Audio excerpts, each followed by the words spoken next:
Muchas gracias, Luis. Muchas gracias a la Nueva España por brindarnos este foro en el que poder expresar en libertad. No obstante, creo que mi mesa está rodeada de liberales. Con eso ya creo que parte del truco de esta sesión desaparece, ¿no? Pues lo que decía, yo creo que además los acontecimientos de estos últimos días son... Este también. Vale, perfecto. Ya está, el de la sala ya está. Perfecto. Sí. Pues como decía, yo creo que los acontecimientos de estos últimos días, de hace 2 o 3 días, y sobre todo voy a empezar por algo que venía oyendo en la radio. La Junta de Andalucía, en el paradigma de lo que supone la apropiación por la casta política de la Administración, ha tomado hoy un acuerdo que es delictivo, por el que han sido procesadas ciertas personas y que en su día a un consejero de la Comunidad de Madrid también le costó tener que pagar de su bolsillo unas costas para evitar ser procesado. Digo que ha tomado el acuerdo de que sea la Junta la que pague la defensa de los imputados en esa operación tan famosa que hay en Andalucía ahora. Es decir, ya es la propia Administración la que se hace cargo de la defensa jurídica de los políticos imputados. Yo creo que eso ya es el paradigma de apropiación de la cosa pública por los políticos. Hoy teníamos previsto comenzar con un vídeo que ya es legendario, que es Mousland, que me imagino que la mayoría ya lo conoceréis, que está hecho sobre un discurso de un diputado canadiense en los años 50 que narra la historia de un país en la que, tras muchos años de estar votando en un país de ratones que votan a gatos, tras muchos años de votar a gatos, parece ser que los gatos negros no eran buenos porque tomaban decisiones que eran buenas para los gatos y malas para los ratones, empiezan a votar a los gatos blancos y después de los blancos, como ven que los blancos siguen siendo gatos y no ratones, votan a gatos de colores, hasta que aparece un ratón que se presenta a las elecciones y lo encarcelan por comunista. El comunista entonces entiendo que hoy sería un liberal y precisamente yo creo que tenemos aquí en la mesa y que asistimos a un momento en el que surgen partidos. En Asturias tenemos una experiencia que fue Foro de hace unos años, que fue electoralmente muy fructífera, aunque luego haya sido una desilusión para muchos de nosotros, pero que sí demostró una cosa, que se puede hacer política al margen de los políticos tradicionales. Yo creo que ante esta crisis la política, y me anticipo la respuesta que darán todos, y es mi opinión, no tiene una respuesta porque quien está en crisis es el país, somos los ciudadanos, pero no son los políticos. Entiendo que Rafa es un buen ejemplo, Joaquín ya lo conocéis, lleva mucho tiempo hablando, discutiendo y opinando libremente de política, y Diego ya lo habéis conocido también. Yo creo que llega el momento de que el ciudadano tome las riendas de su destino y las tome participando activamente en la vida política con este tipo de actos en los que a todos nos invita a pensar, a opinar, a saber qué estamos haciendo y a no seguir dejándonos manipular por las mismas castas de siempre.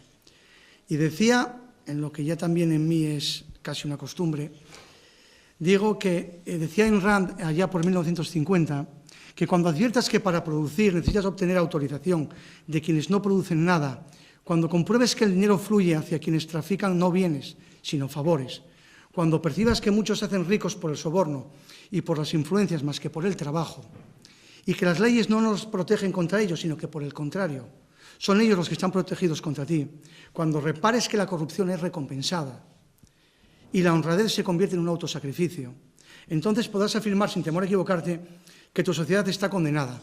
Yo comparto esta frase, pero no comparto la conclusión, porque precisamente cuando nosotros reparamos en que todo eso ocurre, es que estamos en el camino de solucionarlo, es que estamos cambiando el paradigma, porque la corrupción no es de hoy, la corrupción está instalada en una democracia imperfecta como la que tenemos, en la que no existe separación de poderes, en la que el legislativo y el ejecutivo es lo mismo, y ahora mismo, si triunfa el proyecto de ley de Gallardón, también el Consejo General del Poder Judicial estará totalmente en manos de los políticos. Al final, si no hay separación de poderes, no hay nada. Si el ciudadano deja hacer, no hay nada. Pero ya digo, yo creo que estamos en el camino, porque ya nos damos cuenta de que las cosas han cambiado, nos damos cuenta de que existe la corrupción y el primer paso para solucionar algo es conocerlo, darse cuenta de su existencia. Hasta ahora parece ser que tolerábamos la corrupción porque nos traía lo que llamábamos democracia, porque nos traía una economía en la que todo el mundo más o menos vivía bien, pero es ahora cuando tenemos que pagar un precio muy alto. Esa corrupción y esta política es la que parece ser el más serio obstáculo para que podamos salir de una crisis. Al ciudadano le piden que haga esfuerzos, pero los políticos no hacen esos mismos esfuerzos. Entiendo por ello que, estando en el camino, como digo, del diagnóstico, falta por poner esa medicina, y creo que un buen paso para esa medicina son actos como este, en los que a partir de ahora oiréis lo que nos tienen que decir el resto de las personas que han estado aquí. Comenzaremos por Rafael, que es presidente de Compromiso y Defensa Ciudadana, un partido que se funda con ese caldo de cultivo que se generó hace un par de años, sabiendo que se puede combatir a los partidos tradicionales, pero haciendo, y él nos dirá si así o no, precisamente lo contrario de lo que entonces se hizo mal. No construyendo un partido desde arriba hacia abajo, tras un líder con seguidismo, sino construyendo un partido desde abajo, un partido ciudadano, en el que los ciudadanos participan y son los que generan la opinión política y son los que generan también la acción política, sin dejarse arrastrar por líderes que en un momento dado pueden ser más o menos corruptibles, corruptos o fáciles de corromper. Por eso ya, Rafa, te paso directamente la palabra, pues vosotros sois, como decía, los protagonistas. Gracias, Gonzalo. Buenas tardes a todos. Gracias por vuestra asistencia. Como bien dijo Gonzalo, fundamos hace unos 4 o 5 meses un nuevo partido político en Asturias, Compromiso y Defensa Ciudadana, y lo hemos hecho por el afán que tenemos de continuar con un proyecto político que se vio truncado en nuestra anterior etapa en Foro, en la que también estuvo Gonzalo, y por tanto la Fundación viene, digamos, a intentar resolver un gran problema que es hoy en día que los ciudadanos no participan en la política. ¿Y por qué digo esto? Porque los grandes partidos se han dedicado durante muchos años a, digamos, a seguir o bien a dioses o a diosas en diferentes partidos, o si no, a preparar a personas para que sean unas simples marionetas de lo que realmente es el poder por detrás. Fundamos un partido que es de afiliación gratuita, porque no queremos el dinero de la gente. Además, me parece como algo como de vergüenza. Siento vergüenza tener que cobrar a la gente una afiliación simplemente para nutrirme de sus ideas y para que trabajen. Entonces, ese primer punto es muy importante. El segundo que hemos hecho, y que también estamos muy orgullosos de ellos, es la instauración interna del jurado popular. Creemos que es muy necesario el jurado popular, sobre todo para los temas de corrupción política, porque tengo la sensación de que ningún político se atrevería a meter la mano en un cajón en el que todos los ciudadanos ponemos el dinero y luego ser juzgado por los propios ciudadanos, porque sería su ingreso en prisión ipso facto. Entonces, pues como digo, el partido surge por estas motivaciones y, como bien dice Gonzalo, es un partido que lo que simplemente pretendemos es ser el altavoz de los ciudadanos o de la mayoría de los ciudadanos, con la participación que ello conlleva. Y vamos al segundo tema, que es muy importante, que es la participación ciudadana. Estamos hartos, yo creo que todos los días, de ver telediarios, de leer la prensa y de escuchar que si nos roban, que si la corrupción, que si el cohecho, la prevaricación, ya incluso llegamos a términos que muchas veces ni sabemos su significado. Entonces, es necesario sacar a estas personas del poder y lo tenemos que hacer los ciudadanos. No podemos lamentarnos todos los días después de ver un telediario, no podemos ir al bar, ir al trabajo, ir a la universidad, vernos con los amigos y decir, jolín, mira, esto es lo que están haciendo. No, no. Hay que levantarse del sofá, hay que unirse todos los ciudadanos y hay que empezar a trabajar por ocupar el espacio que tienen ahora mismo los políticos. Es necesario que esto se convierta en un imperio de ciudadanos.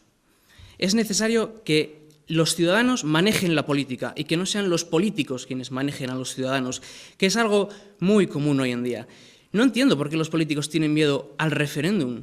Señores y señoras, el referéndum yo creo que sería el mayor alivio para un político, es decir, le voy a tirar la pelota a los ciudadanos, no voy a tomar yo la decisión, no voy a subir yo los impuestos o bajarlos. Necesitamos una política participativa. Todos los ciudadanos tienen que sentirse escuchados, todos los ciudadanos tienen que participar a diario en la política. Necesitamos instaurar políticas 2.0 o 3.0, muy bien llamadas hoy en día, como por ejemplo está haciendo Ciudadanos en Cataluña. Ciudadanos es un partido que con 9 diputados en el Parlamento Autonómico, todas las semanas abre durante varias tardes sedes, abre también una sede que tienen en el propio Parlamento para escuchar a la gente, para escuchar a asociaciones. Y no se quedan parados. Y si tienen que llevar al Parlamento para defender ideas de esos ciudadanos, lo hacen con todo el orgullo del mundo, porque para eso son los representantes de los ciudadanos. No son unas personas que están puestas allí para levantar la mano o para bajarla o para votar que sí o que no. Es necesaria una tercera vía en España. Una tercera vía no solo al Partido Popular y al Partido Socialista, sino a muchos partidos que hoy en día no tienen muy bien definido el camino. Está muy bien partidos como Unión, Progreso y Democracia o como Izquierda Unida, pero claro, a mí se me cae el alma a los pies cuando veo que Unión, Progreso y Democracia tiene un solo diputado en Asturias y necesita 7 asesores a 50.000 euros al año para desarrollar su trabajo. Yo creo personalmente que esa persona no es apta para la política, porque si nos cuesta a los ciudadanos, ese político, 350.000 euros solamente en los sueldos de sus asesores, pues bueno, yo creo que más bien tendríamos que elegir a esos asesores en vez de a este político. Es un ejemplo, como otros muchos se están dando, no solo aquí en Asturias, sino en muchos lugares de España, en muchas comunidades autónomas, en muchos municipios. Estamos hartos de ver la figura del asesor nombrada a dedo, sin ningún mérito, y creo que nuestra sociedad tendría que empezar a velar un poco por la meritocracia y no por el amiguismo. Los políticos tienen que empezar a tener una responsabilidad ante los ciudadanos, no tener unos intereses partidistas o unos intereses personales en la política. La política no se inventó para que se enriquezcan los políticos, se inventó para defender a todos los ciudadanos, sobre todo en democracia. Y ya para acabar, por lo menos mi primera intervención, es decir, que Compromiso y Defensa Ciudadana nace como un partido con filosofía. Es un grado más que la ideología, porque pensamos todos en este partido que la ideología no es más que una barrera que impide a esos políticos ver más allá de sus ideas, ver más allá, avanzar hacia el futuro. Y entonces, por eso, tenemos una filosofía liberal. Creemos que un Estado, una comunidad autónoma o un municipio lo que tienen que hacer es trabajar para brindar a todos los ciudadanos la oportunidad, no la obligación, la oportunidad de escoger el camino que quieran llevar en sus vidas. Bien, ahora le damos la palabra a Joaquín Santiago, de Centro Estudios Sella. Joaquín, coge este micrófono. Gracias. Bueno, pues muchas gracias a todos los presentes, en primer lugar, a la Nueva España por prestarnos este foro, como decía muy bien Gonzalo Botas, al propio Gonzalo Botas por tener la iniciativa de este debate. Un comentario solamente respecto al diseño de la mesa. La mesa está formada pues, por personajes, por decir así, de la sociedad civil, más un representante de un partido político. Nadie se lleve a engaño. Aquí no estamos haciendo la presentación de ningún partido político, estamos haciendo un debate con partidos políticos. Si solo hay uno, pero vamos a debatir con él. Evidentemente, el planteamiento, el rótulo de este debate es la crisis y los partidos políticos ante la crisis, son causa, son solución. Ese yo creo que es el planteamiento fundamental.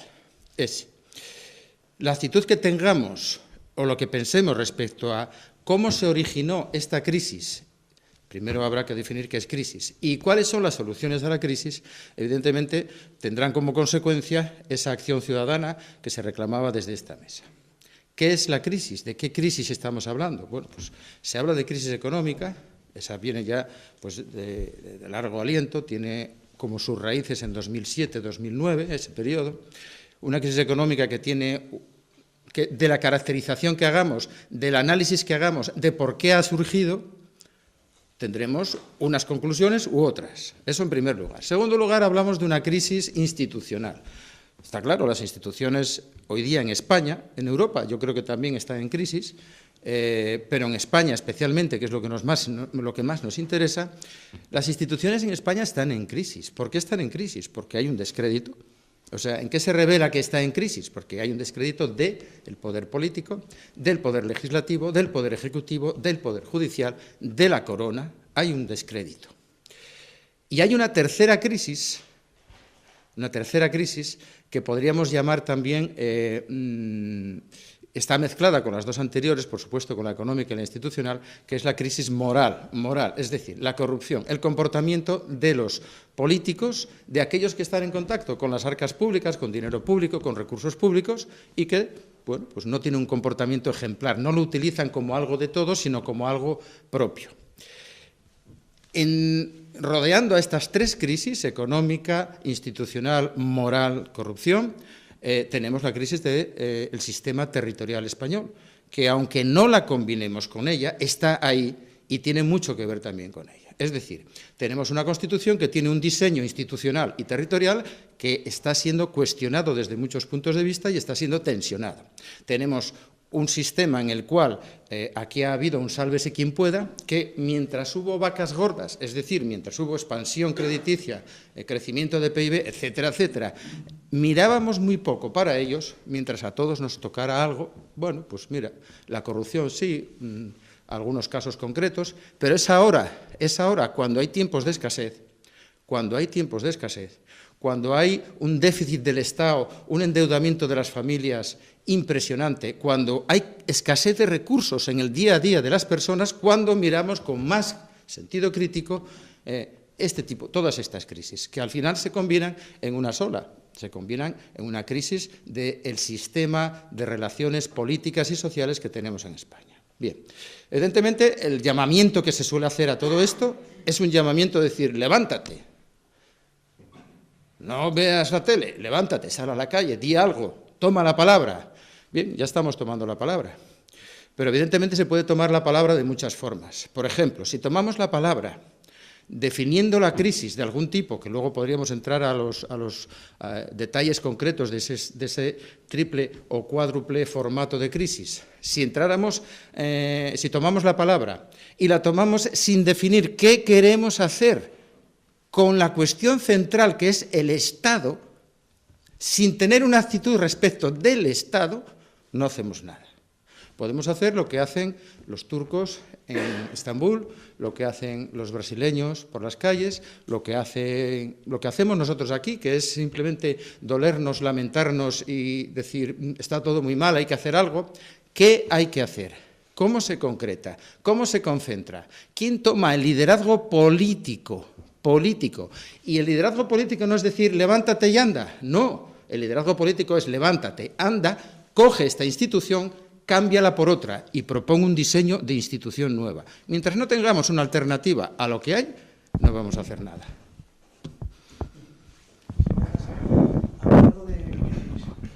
Aprovechándome de que Diego es economista, le paso la siguiente pregunta.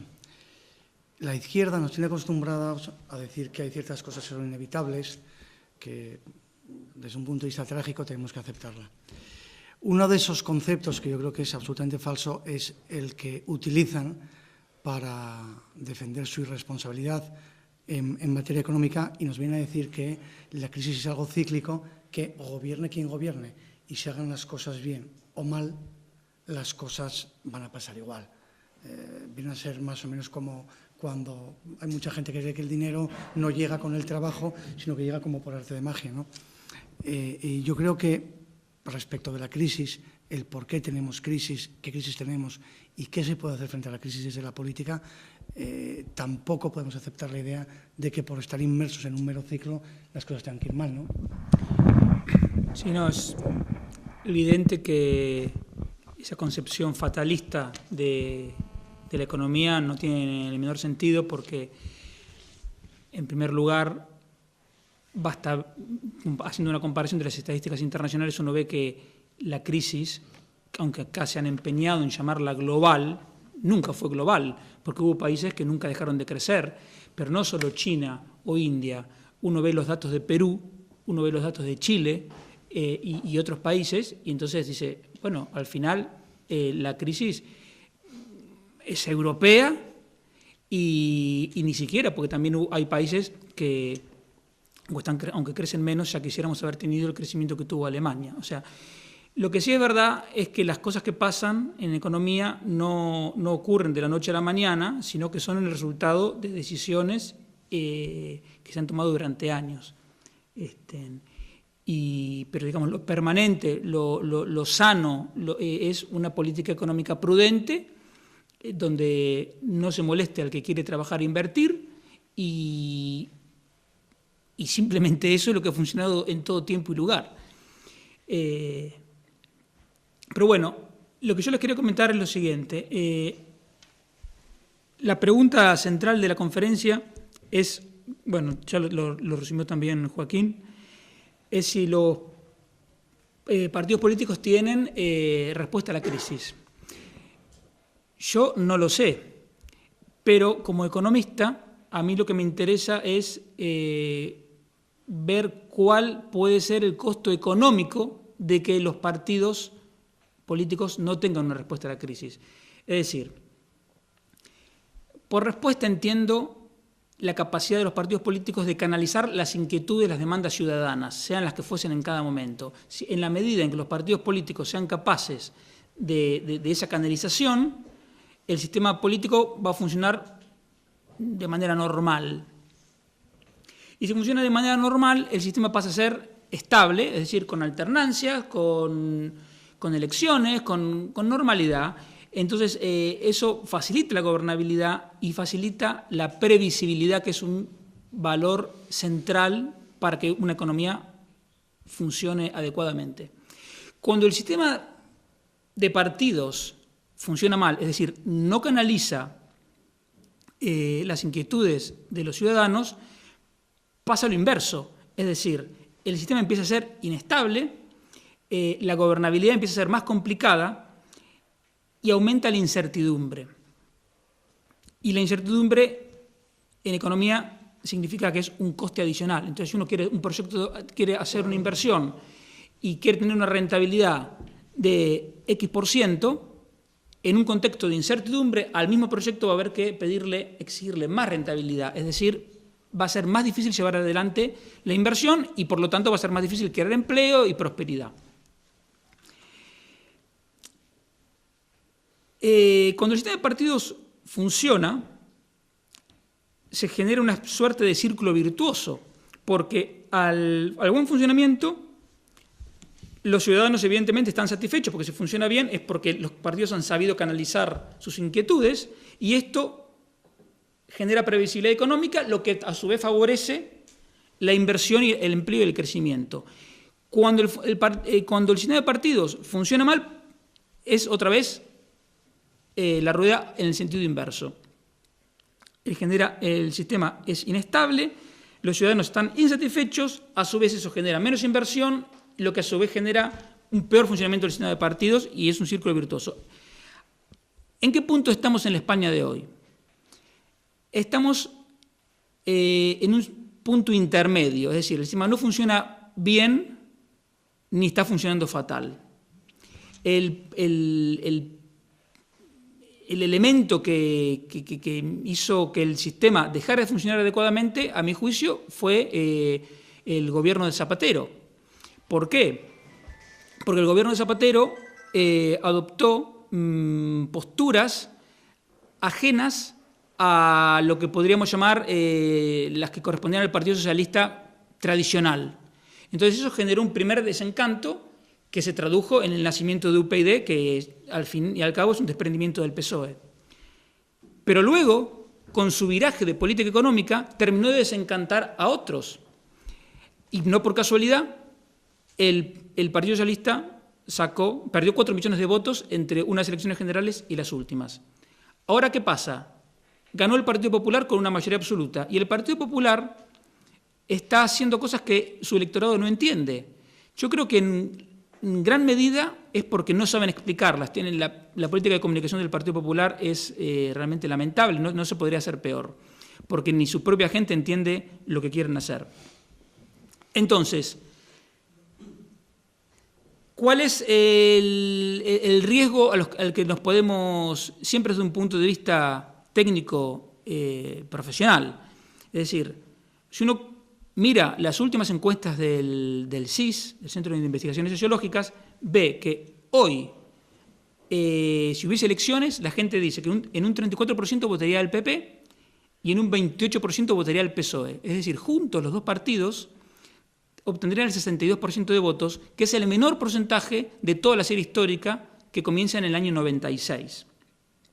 Por otro lado, la unión de UPyD, Izquierda Unida y Esquerra Republicana de Cataluña obtendrían juntos el 19%, que es el máximo histórico.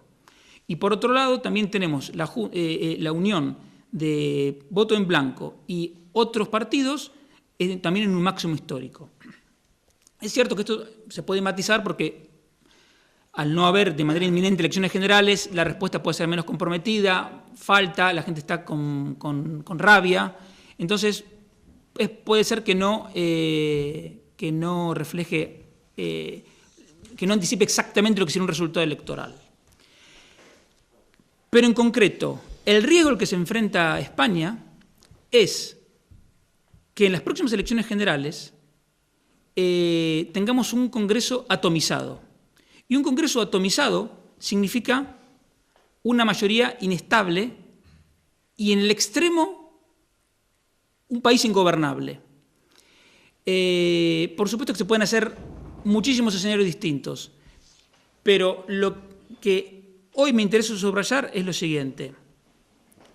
Un Congreso atomizado no le interesa a nadie, porque sea un partido u otro, porque vamos a ser realistas, la próxima legislatura la va a dominar o el PP o el PSOE, porque aún en estas circunstancias siguen siendo los partidos mayoritarios. Ya no son bueno, sí, siguen juntos, siguen siendo mayoritarios.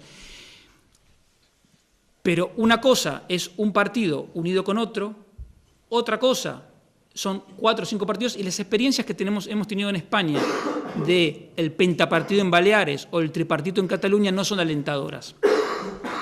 Entonces, bueno, simplemente alertar eso, que esto es verdad, alentar la participación ciudadana es muy bueno, que la gente se compromete es muy bueno, que todo eso está muy bien, pero ojo, que también podemos enfrentar, como todo en la vida, tiene sus riesgos, y el riesgo es que podemos tener un Congreso ingobernable. Os invito a que os interrumpáis a partir de ahora como queráis y que cada uno acepte los retos que el resto de miembros de la mesa. En cuanto a lo que ha dicho Diego, hay una cosa en la que sí quería intervenir, que es en lo de que, en cierto modo, estoy de acuerdo en que posiblemente el Congreso, y no solo el Congreso, sino cualquier municipio o cualquier institución como provincias o gobiernos provinciales y comunidades autónomas, la atomización va a ser brutal en muchos casos, de tener incluso pues 6 o 7 partidos a nivel municipal. Va a ser fácil que tengamos 6 o 7 partidos a nivel autonómico y que en el Congreso se ven representados muchísimos partidos.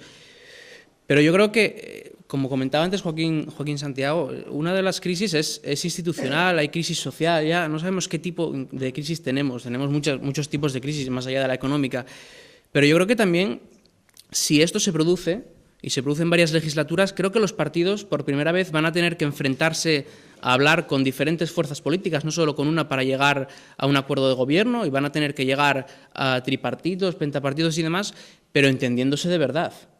Y entendiéndose de tal manera que puedan gobernar de cara a los ciudadanos y de que se pongan de acuerdo en las cosas importantes como puedan ser unos presupuestos o unas ordenanzas a nivel municipal. Pero lo que dice Diego es totalmente correcto, de que un Parlamento atomizado en ese aspecto quizás deje paso a una ingobernabilidad brutal.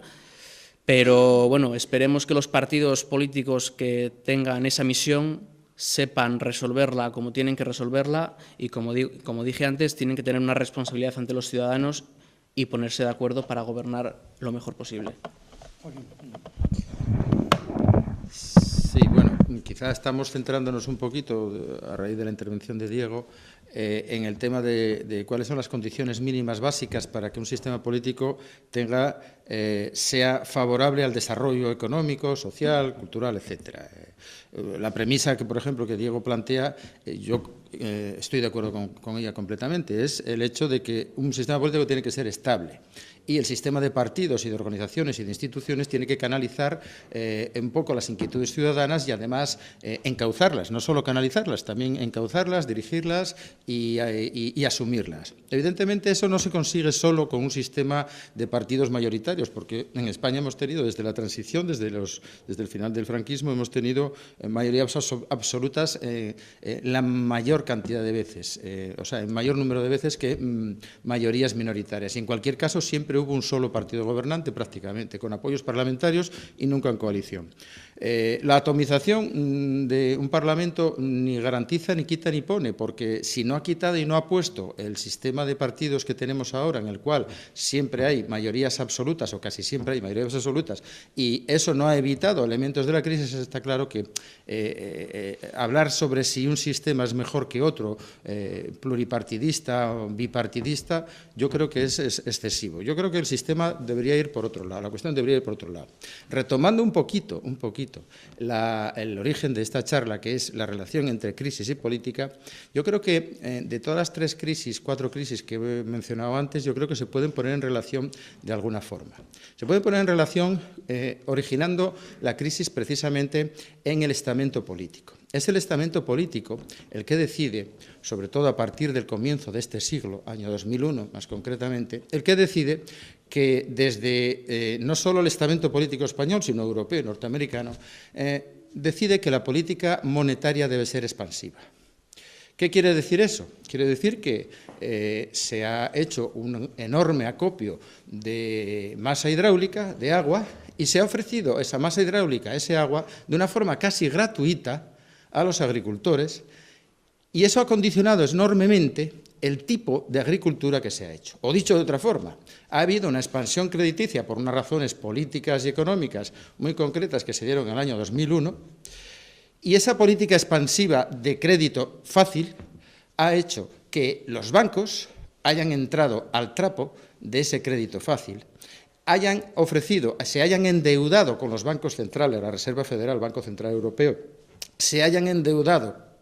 Y eso es el estamento político. Cuando hablo de bancos, hablo también de estamento político, que es protegido por los políticos. Se endeudaron a corto plazo para ofrecer créditos en una demanda enorme, a la vista de los tipos de interés bajos, una demanda enorme de créditos en el sistema productivo. ¿Dónde fueron, más concretamente, todo el mundo lo sabe, al ladrillo, a la construcción? Es decir, los endeudamientos, el endeudamiento familiar entre el año 2001 y 2007, por ejemplo, en España pasó de unos 560.000 millones a 1,7 billones. Se triplicó prácticamente. Se triplicó como efecto de esta política expansiva. Primera crisis, ya está. El ciudadano ha tenido dinero fácil, ha accedido a él, pero se ha endeudado, hay que devolverlo. Como no se devuelve, comienza la crisis en 2007-2009, crisis de no devolución de créditos fáciles, sobre todo en la construcción, la crisis de las llamadas subprime.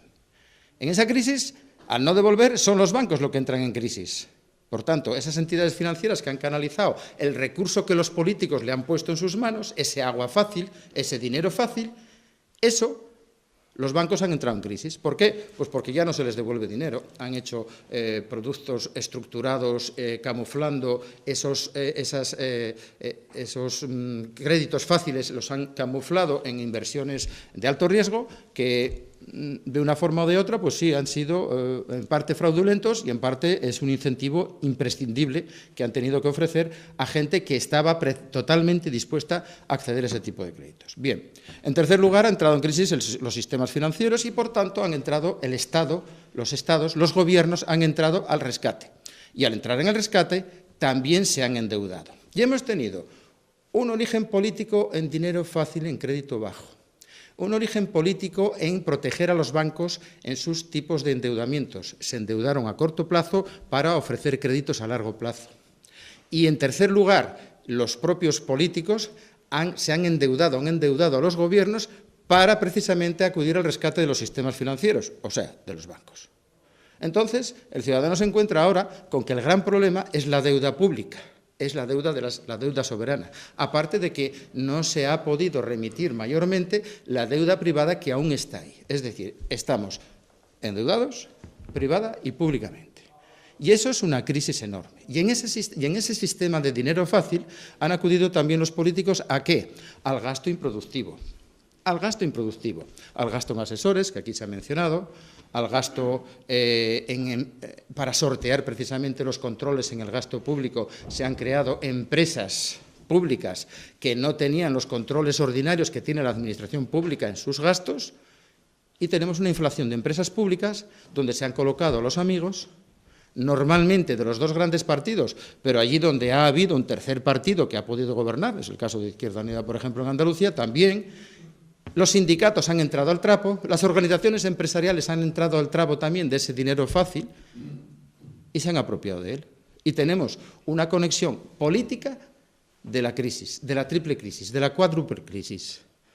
Y tenemos que buscar alternativas. Insisto, si no hay alternativas respecto a cómo gobernar el crédito, a cómo gobernar las instituciones, a cómo dirigir el gasto público, a cómo restablecer el control, los controles, los balances, los contrapesos en el poder legislativo por un lado, ejecutivo por otro lado, judicial por otro lado, sin que tengan esta apariencia que tienen hoy día de que son todo uno, dirigidos por los mismos. Si no planteamos alternativas, si nadie plantea alternativas, nadie presente encima de la mesa ninguna alternativa política de bajo perfil, porque es que no vamos a hacer nada, simplemente vamos a adobar, vamos a apoyar el sistema tal cual está. Ese es mi planteamiento. Cogiendo de lo que nos ha expuesto Joaquín, que yo creo que pone el dedo en la llaga, ¿no? Sin decirlo. Yo creo que el dedo en la llaga de esta crisis, sobre todo centrándonos en Europa, que ha sido quien ha generado, yo creo que esta crisis mundial, el dedo en la llaga es el tamaño de la administración. Pero al final, los propios políticos generan la crisis con toda esa serie de decisiones que van todas dirigidas a que la propia casta política perviva, a colocar a los antiguos cargos en otros puestos, a generar mamandurrias al final, es decir, que mucha gente viva alrededor de ellos. ¿Os parece? A mí me parece que es bastante claro y pongo la pregunta ahí, que quizás el primer paso para tratar de salir de la crisis desde la política sería disminuir de una forma drástica y radical el tamaño de la administración. Ojo, no solo de la política, también el de la administración.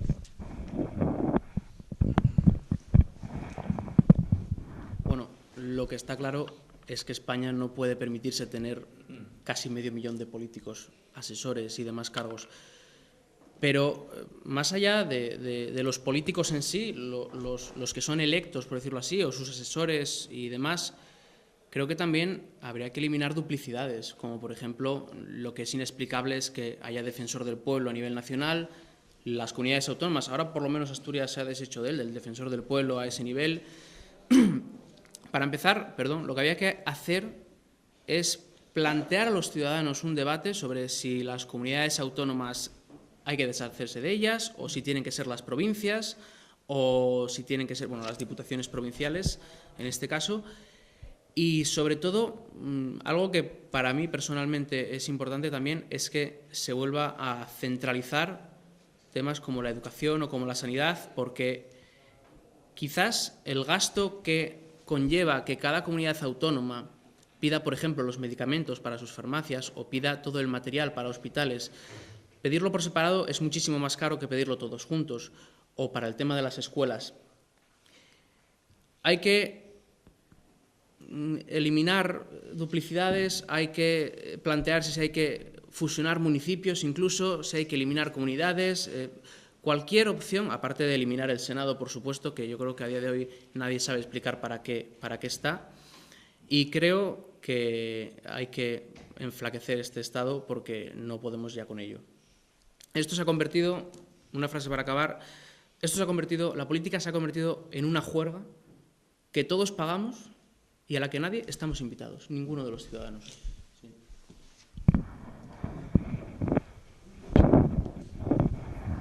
Sí, bueno, sí, yo creo que en el tema de la reducción del Estado hay que hacer, yo veo el tema que está tan claro que la etapa previa del debate ciudadano la eliminaría, porque en realidad a la gente lo que le gusta es vivir su vida, trabajar y hacer su proyecto vital, no estar debatiendo cosas que tiene que debatir porque la ineptitud de la clase dirigente hace que la gente se tenga que ocupar de cosas que no sabe. Entonces, vamos a debatir el modelo territorial. La gente no sabe eso, el pescadero de la esquina no tiene por qué saberlo.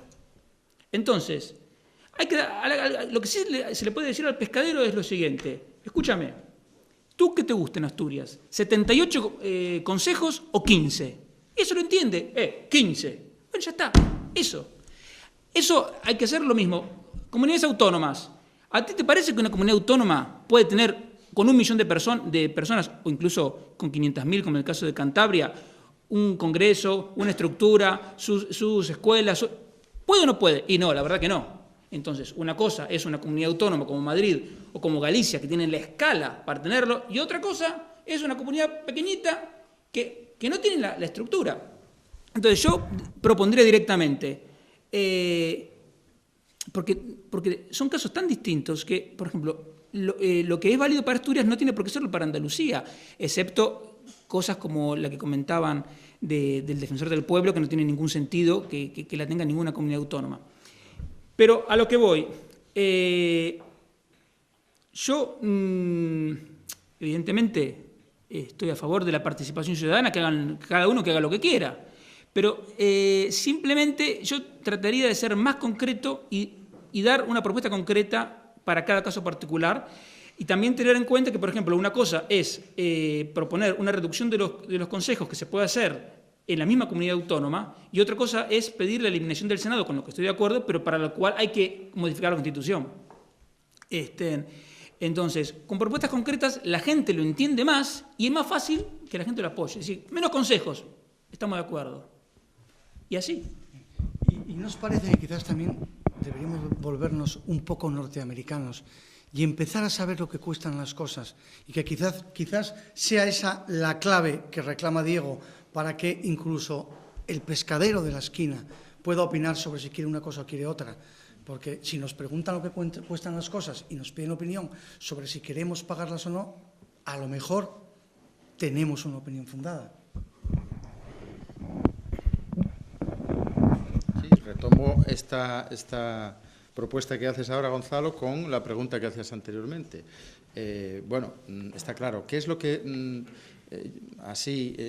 de una forma clara y distinta, como diría Descartes, tendremos que afrontar? Tenemos que afrontar 2 cosas, yo creo que fundamentalmente. Una, la reducción del Estado. Bien, esa es la primera cosa. Pero simultáneamente también hay que abordar qué tipo de reducción del Estado tenemos que hacer. Porque no cualquier reducción del Estado es válida. Puede ser, para hacer las cuentas del año, sí puede ser válida. Para hacer la contabilidad anual del Gobierno, sí puede ser válido hacer cualquier tipo de recorte o de reducción del Estado. Pero realmente para el aparato productivo, para el futuro, para el bienestar, evidentemente no cualquier tipo de recorte es válido. En primer lugar, yo creo que hay que reducir la administración pública. Cuanta más sociedad civil, cuanto más mercado, en términos generales, mejor. Pero no siempre, si vamos al detalle, siempre es mejor. Yo creo que ahora la propuesta más inmediata que hay es qué tipo de reducción de gasto público hay que hacer. En primer lugar, hay un economista, Roberto Centeno, que no es nada sospechoso de liberalismo excesivo, hace un planteamiento y dice, según un estudio que él hace, dice, por cada puesto improductivo que se genera en la administración pública, se destruyen en el sector privado puestos productivos 2,8. Ese es el máximo que él ha calculado sobre qué puede hacer un puesto improductivo. Por ejemplo, uno de esos asesores de los que citaba antes Rafael, presentes en la Junta General del Principado, uno de esos puestos improductivos, ¿qué es lo que produce al tener que dotarlo con impuestos, a través de impuestos o a través de endeudamiento? ¿Qué es lo que produce en el sector privado? Pues una destrucción de 2,8 puestos de trabajo. Bueno, aquí son cuentas ya, son cuentas que hay que hacer. ¿Pero todo puesto público destruye 2,8? No. Un puesto público en determinados servicios no destruye 2,8, sino que equivale a 1 en el sector privado. Por tanto, hay que ver qué puestos públicos son realmente improductivos y dónde podemos reducir el aparato del Estado y qué puestos públicos no son improductivos y se pueden mantener. Porque a lo mejor el coste de desmantelar ciertos puestos públicos a lo mejor no es beneficioso. Y en tanto en cuanto existan puestos públicos que destruyen 2,8 en el sector privado, es prioritario acabar con estos. Por tanto, sí, hay que reducir el aparato del Estado, pero no de cualquier manera, evidentemente haciendo un estudio de, como tú bien decías, qué cuesta cada cosa y, sobre todo, qué costes de oportunidad tiene, que es el coste auténtico. El coste auténtico no es el que tú pones para dotar un puesto público, el coste auténtico es el que, si pones ese dinero para dotar un puesto público, ¿qué ocurre en los casos alternativos en que podrías utilizar ese dinero? ¿Hay otros usos de ese dinero más productivos? Ese es el auténtico coste y es el auténtico análisis de las cuentas públicas que debería empezar a hacerse. No existe esa cultura de análisis, salvo en el gremio de los economistas, que están más acostumbrados a ese tipo de cosas. Yo creo que por ahí van las cosas, fundamentalmente. Y yo creo también que con todos estos comentarios lo que se ve claro es que España necesita urgentemente una buena ley de transparencia para que los ciudadanos empecemos a saber cada euro de la administración o cada euro de los impuestos que va a una empresa pública, que va a un político, tenemos que empezar a saber cuánto cuesta, luego qué genera, etcétera, etcétera. Yo creo que cualquier asociación, cualquier fundación, cualquier partido político o cualquier sindicato que reciben una gran cantidad de dinero público, tienen que tener abiertas y auditadas todas sus cuentas, porque los ciudadanos yo creo que tenemos derecho a saber a dónde va el dinero y cómo se utiliza el dinero que todos ponemos. Lo notable, y esto muestra el grado de deterioro del Estado como elemento de gestión de la cosa pública, es que en realidad ya está todo inventado. ¿Qué quiero decir? Cuando uno va a la universidad y estudia economía, en la materia de finanzas públicas le enseñan que existe una cosa que se llama presupuesto base cero. ¿Qué es el presupuesto base cero? Para hacer el presupuesto, que es un socotroco así, ¿qué hay que hacer? Cuando, claro, al que le dicen hay que hacer el presupuesto, agarra el del año anterior y copia lo mismo y lo cambia un poquito y ya está. Ese es el presupuesto. Cuando las cosas vienen mal dadas, corta todo 10%, le dicen. Corto todo 10%. Pero la cosa tiene una característica inercial, que hay gastos que vaya a saber desde cuándo vienen. Entonces, para evitar eso es que se inventó el presupuesto base cero, que es muy laborioso. ¿Pero en qué consiste? Escoger el presupuesto y decir, punto 1, ¿qué dice? Subvención a la fundación tal. ¿Qué es esa fundación? No, es un tipo que está allá, que hace unos años. No, se elimina. Y así, uno por una, cada partida. Con eso solo se podría quitar grasa, pero para dejar al Estado en forma. Y eso es una cuestión que, ¿por qué no se hace? Es difícil saberlo. Pero como también es muy difícil hacerlo, se puede hacer de otra forma. Es decir, por ejemplo, por eso a mí me gustan las cosas concretas, porque si no la gente se confunde. Vamos a decir que esté prohibido dar financiación pública a los partidos políticos, a los sindicatos, a las organizaciones empresariales. Prohibido, simplemente, se terminó. Que esté prohibido dar ninguna subvención a ninguna empresa. ¿Por qué? Si yo tengo una empresa, tengo que exigir que el resto de la sociedad me dé dinero. No, señor. O usted, si fabrica pizzas, las vende, son ricas y la gente se las compra, y si no las vende, quiebra. Y lo mismo para el que construye barcos, lo mismo para el que construye instalaciones fotovoltaicas, sillas o lo que se le ocurra. Si su negocio es rentable, fantástico, gane dinero y muy bien. Pero subvención, ¿por qué? ¿Por qué el agricultor tiene que tener subvenciones? ¿Por qué el cultivo del tabaco recibe subvenciones y al mismo tiempo se graba cada vez más el consumo de cigarrillos porque es nocivo para la salud? Es una cosa completamente irracional. Entonces, lo que quiero decir, se pueden hacer las cosas, es una tarea titánica, pero lo mejor que podemos hacer es hacer 2, 3 propuestas concretas. Hoy vamos a prohibir los subsidios a las empresas, a los sindicatos, a las organizaciones empresariales. Mañana vamos a pedir la supresión de más de la mitad de los consejos. Y así, sucesivamente, de a poco, se pueden ir cambiando las cosas. Si alguien del público quiere... Fernando. Yo quería decir una cosa. Se han dicho muchas cosas, todas muy sensatas. Yo quería decir una cosa, abundando en lo que acabáis de decir. Primero, desde luego, evidentemente, el Estado necesita ser adelgazado. Porque para un país de 40 millones de habitantes, como tiene España, tener casi 5 millones improductivos, o sea, viviendo en el no mercado, es una cantidad excesiva y verdaderamente imposible de soportar. Y tenemos que fijarnos también un poco en nuestra historia y nuestra evolución. Ahora acaban de inventar en el Consejo del Partido Socialista el federalismo, cuando ya lo habíamos superado en tiempos de los Reyes Católicos. Ahora ya inventamos la estrategia. Pero miren ustedes, la mejor administración pública en España, en 1833, la inventó Javier de Burgos. 48 provincias, ahora son 52, con una diputación nacional de cada una y un jefe político que era el que realmente vigilaba el contexto de cómo se solucionaban las cosas. Y las diputaciones ya tenían la autonomía suficiente para elegir las cosas de dentro de cada provincia, que para eso se elegían los diputados provinciales, carreteras, caminos, etcétera, riegos, etcétera, etcétera, etcétera, y ya está. Y había un Estado central que administraba todo desde un punto de vista fácil y sencillo. Con funcionarios de carrera, no con funcionarios de empleo, que ahí es donde está realmente el cáncer de este país. Y en cuanto a leyes de transparencia, ahora otra ley para esto y otra ley para... No hacen falta tantas leyes. Ya lo decía Jovellanos, muy pocas leyes y muy justas. Con el Código Penal de la Intervención General del Estado tenemos suficiente para que no haya las barbaridades que se están cometiendo. Lo que pasa es que hay un divorcio total entre la casa política y la sociedad. La política no me los toquéis. Estos pueden hacer lo que les dé la gana y no pasa nada. ¿Por qué? Porque ni hay separación de poderes ni hay proceso. Pero hay dos cosas fundamentales que nos hemos olvidado de ellas en una democracia. La primera es el individualismo. España ha dejado de ser un país individualista y es un país de masas. De masas, como decía Ortega, que ya se ha revelado. Y otra muy importante, es un país en el que no hay juicio por discusión. Y el juicio por discusión es fundamental en la democracia. Entonces, mira, el Parlamento no hace falta para nada. Si hay 8 grupos parlamentarios, ¿tú cuántos diputados tienes? Yo 25, yo 32, yo 243. Bueno, pues yo tengo 243 votos, tú 7 o 4. Con 5 personas ahí, tenemos resuelto el Parlamento. El Parlamento es para discutir y para llegar a un juicio por discusión. Y eso para eso hace falta buena fe y no pensar en el corto plazo. Que lo que piensan los políticos es a ver cómo aguanto 4 años en el poder y punto. Te quiere contestar Joaquín, pero voy a aprovechar esto último que has dicho para decirte, ¿y sabes cuál es la clave para que el Parlamento sea verdad?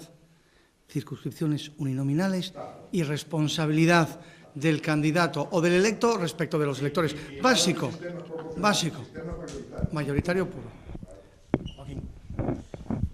Sí, más que contestar, lo que quería era un poco abundar en la reflexión que hacía Fernando. Al hilo de lo que decíamos anteriormente respecto al gasto público y la reducción del Estado, en España tenemos un enorme y gravísimo problema que es absolutamente prioritario, incluso absolutamente prioritario, lo voy a decir incluso con bastante reparo, pero lo voy a decir porque creo que es prioritario, creo que es fundamental, incluso por encima de la cuestión que tan manida y tan razonable respecto a la reducción de subvenciones a partidos políticos, sindicatos, organizaciones empresariales, incluso por encima de eso, es decir, que es el gasto del sistema autonómico. En el mundo existen, no sé, porque además tenemos un prurito democrático absurdo y ridículo respecto al tema del Estado de las autonomías, es decir, si no hay Estado de las autonomías, casi se llega a decir por sus defensores o por sus interesados, se llega a decir eso, se llega a decir que si no hay autonomía, si no hay Estado de las autonomías, no hay democracia. Digo, ¿cómo que no hay democracia? En el mundo hay 231 estados, de los cuales unos pocos tienen descentralización. Y de los estados, digamos, más avanzados del mundo occidental, el más descentralizado es España. ¿Qué somos? ¿El país más democrático? No lo somos. No lo somos. Por encima de Francia, que es un estado jacobino y centralista, no lo somos. No lo somos. Por tanto, vamos a desgajar, a desvincular el tema del Estado de las autonomías respecto al del fundamentalismo democrático. Segundo lugar, el Estado de las autonomías es un gasto enorme, es una duplicación de gastos. Lo normal, la tendencia normal, incluso en estados descentralizados como en Alemania, que es un estado federal, lo normal es que las instituciones o las estructuras territoriales intermedias, los Länder allí, devuelvan algunas competencias al Estado nacional y descentralicen y envíen algunas competencias hacia los entes locales. Es decir, lo más eficiente que se ha ahora comprobado, hasta ahora empíricamente, es que se necesita un gobierno nacional fuerte y unas administraciones locales que en determinados servicios sociales, pequeñas infraestructuras, tengan suficiente dotación. En España no. En España lo que tenemos es un cuerpo de cabeza pequeña, pies pequeños y vientre grueso. Es lo que tenemos. Y así no se camina bien. Sin cabeza y sin pies no se camina bien. Con un vientre grueso no se camina bien. Es un gasto excesivo.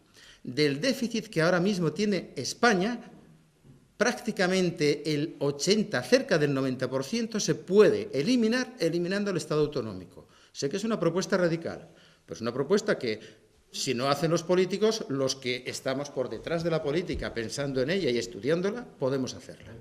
Podemos hacerla. Ese es el planteamiento. ¿Me vas a permitir que hile también con lo que dijo Fernando un par de anécdotas, que yo creo que a veces son muy ilustrativas? Hablábamos antes del tema de los costes. La primera vez que estuve en Nueva York me llamó mucho la atención que las calles estaban en muy mal estado. Y le preguntamos a la guía, oye, una ciudad como Nueva York, ¿por qué está así?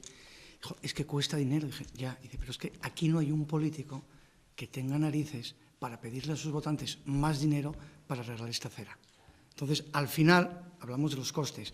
Y hablando de pocas leyes pero justas, en el año 93 presencié una manifestación en Londres, digámoslo así, de todos los delincuentes habituales, digamos así, la clase marginal.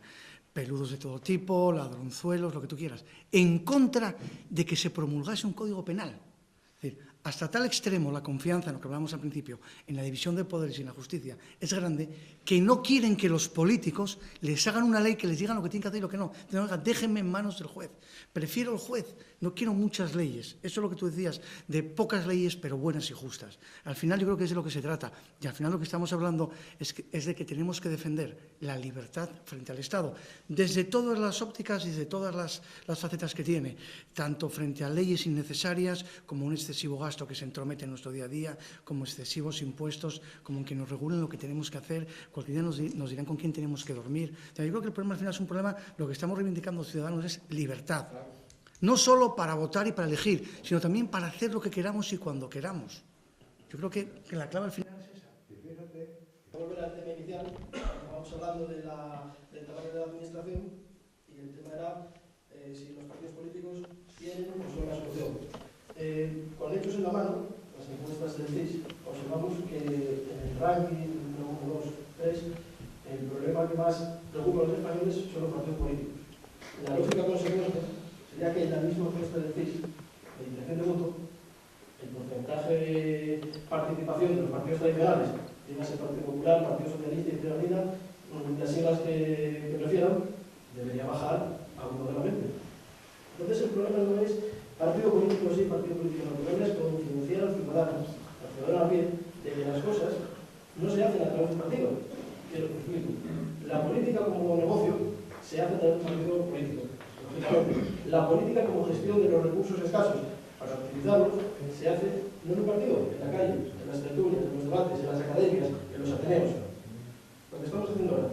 Entonces hay que concienciar al ciudadano que no vale más lo malo conocido que lo no por conocer. Los partidos políticos nuevos tienen ideas buenas, brillantes, algunos son susceptibles de corromperse en el futuro, esperemos que no sea el caso de Compromiso y Defensa Ciudadana, pero los tradicionales, que rotundamente no tienen la solución. Los nuevos, sí. Mira, al final, muy rápido, yo creo que lo que tú estás definiendo como cómo debería ser la política es una sociedad abierta.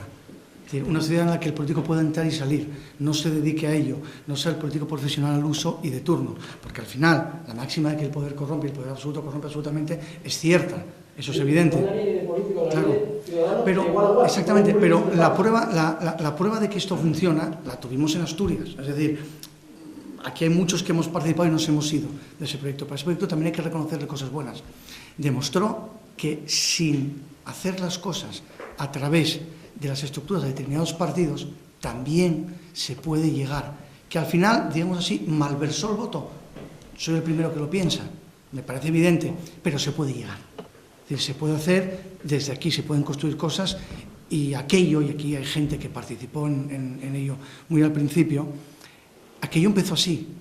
Aquello empezó con algo muy parecido a esto, con gente que iba a tertulias radiofónicas a hablar de algo, con gente que iba al club de prensa a hablar de algo, con gente que escribía columnas en prensa hablando de algo. Al final, de lo que se trata es que nosotros podemos forzar una política distinta, con unos políticos distintos, yo creo, que es exactamente lo que tú estabas diciendo. Hay una vía para hacerlo, se puede hacer, pues hagámoslo. Bien, el tema de preocupa a los políticos y los ciudadanos. En el caso de Castellón, en el que formo parte, lo primero que hizo para reducir costes fue quitar la concejalía, la de participación ciudadana.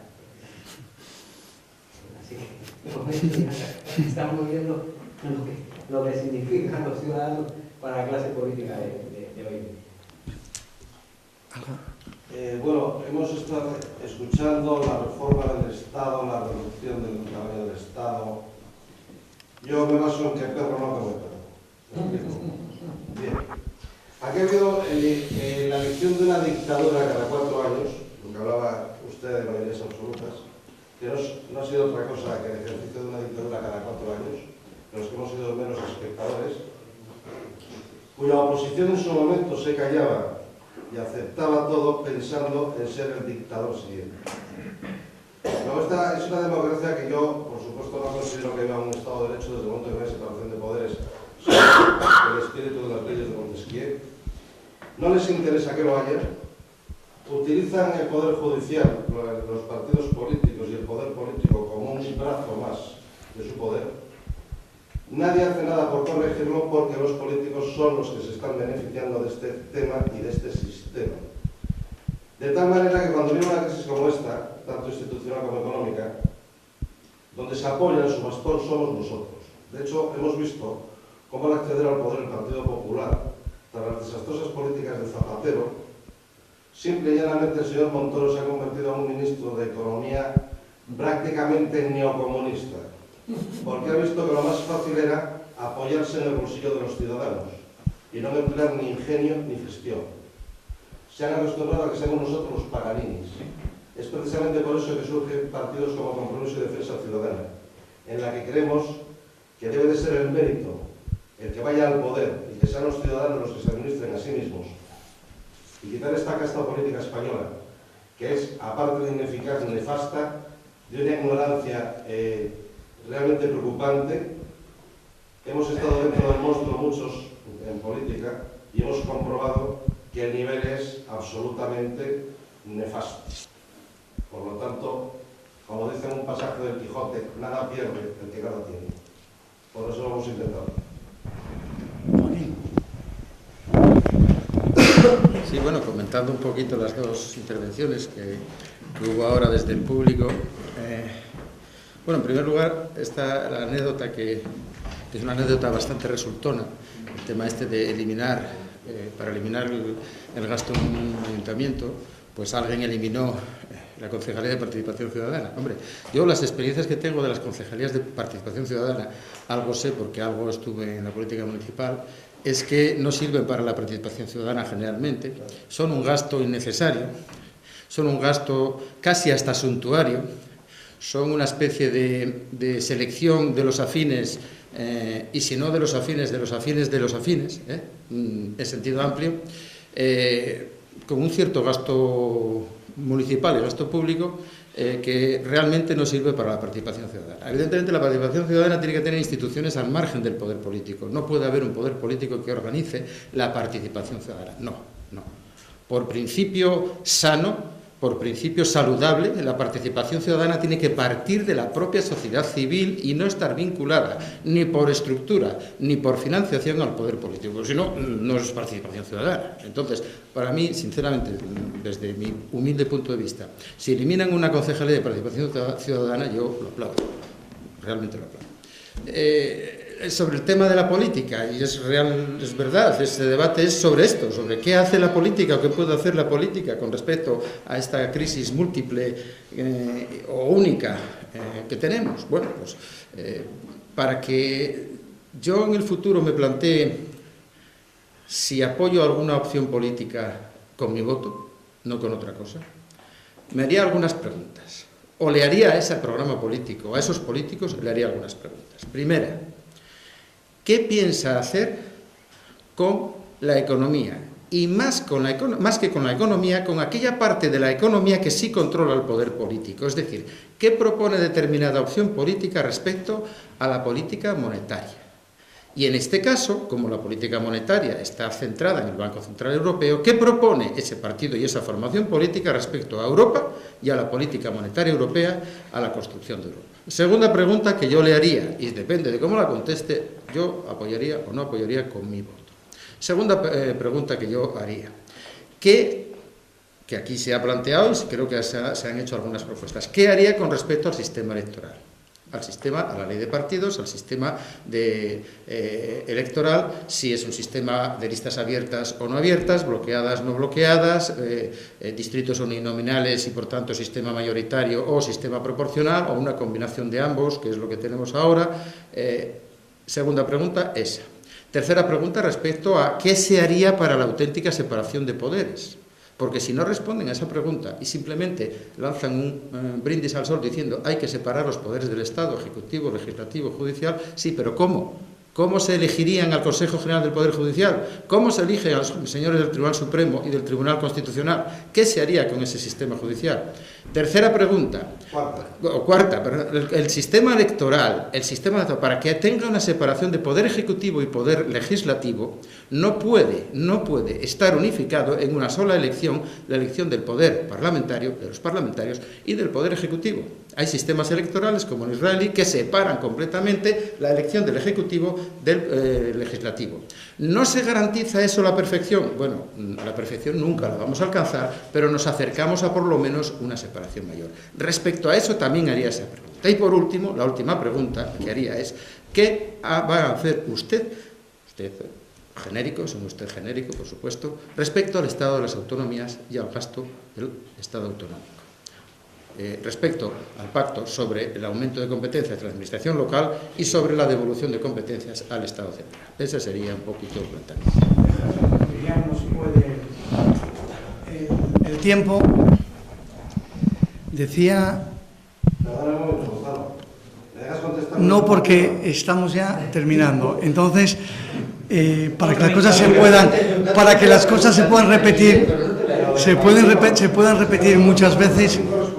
Para que estas cosas se puedan repetir muchas veces tenemos que cumplir con quien nos cede amablemente el local, en este caso con la Nueva España, con el Club de Prensa que nos ha facilitado este debate. Y termino, pues una te invito a la mesa, y termino con una cita de Karl Popper que enlaza muy bien con lo que dijo Joaquín. Es muy difícil, hay cosas que no se van a poder lograr. Y Karl Popper decía, no hay que intentar o no hay que obsesionarse con resolverlo todo. En ocasiones hay que aprender a convivir con el dolor. Es el dolor del fracaso muchas veces. Pero eso no quiere decir que no lo intentemos una y otra vez hasta que logremos poquito a poco lo que buscamos. Darles las gracias.